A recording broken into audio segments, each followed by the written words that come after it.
한 20년 이상 동아일보에 근무했지 않습니까? 예.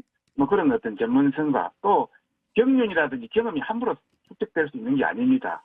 예를 들어서 이명박 정부의 여러 어떤 대변인 홍보수석 또 언론 특보를 했고 또 윤석열 정부에 들어와서 대협력 특보 등 이런 경륜과 경험을 가지고 있고 여러 가지 장점을 본다면 적격자다. 그리고 대체할 만한 사람은 그리 많지 않다 이런 말씀을 드리고 싶습니다. 국정원에 대한 그 문건에 대한 부분은 본인이 뭐 지시한 적 보고받은 적도 본 적도 없다고 이야기했지 않습니까? 어제 다른 그 언론에서 이야기를 했습니다만은 통상 국정원의 그 당시 여러 어떤 정황을 보면은 예. 자체 문건을 충분히 제작할 수도 있다 이런 사항이 들고요. 통상적으로 우리 국정을 운영하다 보면은 예. 어떤 홍보 수석이 지시했던 게 아니라 뭐 실무자 간의 이야기도 있을 수 있고 이런 여러 가지 참고 사항이 되다 보니까 그게 아마 쓰여 있는 거 아닌가 싶고요. 홍보 수석이 그걸 인지하고 지시하고 관여했느냐의 문제는 전혀 별개의 문제다 이런 말씀을 드리고 싶고요.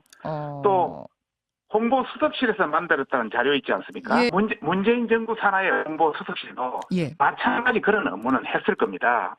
언론사의 뭐 동향을 파악한다든지 이런 것도 정부 정책에 대한 여론을 파악하는 것이고 또 과거 여러 정권에서도 마찬가지 이런 사항은 일반적인 미디어 홍보 이런 관련해서 전반적인 여론 동향이라든지 이런 걸 체크해야 홍보 정책이 나올 수 있기 때문에 그는 한 정책의 어떤 업무 과정 수행의 일환이다. 이것이 언론 탄압을 하기 위해서 그걸 만들어진 것은 아니다. 이런 말씀을 꼭 전해드리고 싶네요. 문재인 정권에서도 했을 겁니다입니까? 아니면 했다는 걸 알고 계세요?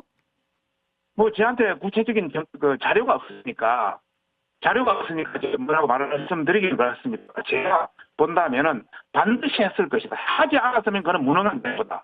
정부가 아니다. 이런 말씀을 드리고 싶습니다. 하지 않았으면 무능한 정부다. 반드시 했을 것이다. 예, 했을 것이다. 예. 언론 장악 기술자의 복귀다라고 평가할 수 있고요. 적격, 부적격을 떠나서 예. 인사청문회법 제12조가 지정한 아주 기본적인 자료 제출조차 거부하고 있습니다. 뭐 아들 학폭부터 시작해서 배우자 증여세 탈루 의혹이라든지 여러 언론 장악 의혹에 대해서 여러 가지 밝혀진 바도 있습니다만 이미 기사화된 자료들조차 언론에 보도된 자료조차 제출하지 않고 있어서 뭐 거의 방탄 청문회 이상이다라고 보고요. 그냥 하루 버티면 임명 강행할 거다라고 이미 예상하고 나오는 듯한 대단히 오만한 자세라고 봅니다. 여러 가지 그 의혹에 대해서 본인이 떳떳하시면 자료 제출했으면 좋겠는데요. 그러니까 그냥 단순히 이 궁금증이 아니라 예. 여러 이미 언론을 통해서 보도된 알겠습니다. 의혹입니다. 그러면 본인이 적극적으로 해명했으면 좋겠습니다. 여러 가지 정부를 비판하는 보도 관리를 하고 또 모니터링하고 이런 부분들을 실제 이런 문건들이 홍보수석실 요청사항으로 적시돼서 국정원의 문건들이 나오고 있습니다. 예. 이런 부분에 대해서는 뭐 제가 보기엔 인사청문회 과정에서도 다시 한번 거론되면서 이 방통위원장으로선 부적격 인사다라는 것이 또 확인되는 자리라고 생각합니다. 이 결정적 한 방뿐만 아니라 결정적 여러 방이 종합 선물 세트다라고 말씀드리고 싶습니다. 자, 이동관 방송통신위원장 후보자 인사청문회가 이제 조금 전에 시작이 된 걸로 알고 있는데요. 네. 자, 가장 큰 쟁점은 이 후보자의 언론 장악 의혹입니다. 이명박 정부 시절에 이 후보자가 청와대 홍보수석으로 재직할 당시에 국정원에서 작성된 문건이 논란이 됐습니다. 이명박 정부 국정원은 당시 홍보수석 요청 등이 적힌 언론사찰 문건을 작성을 했는데요.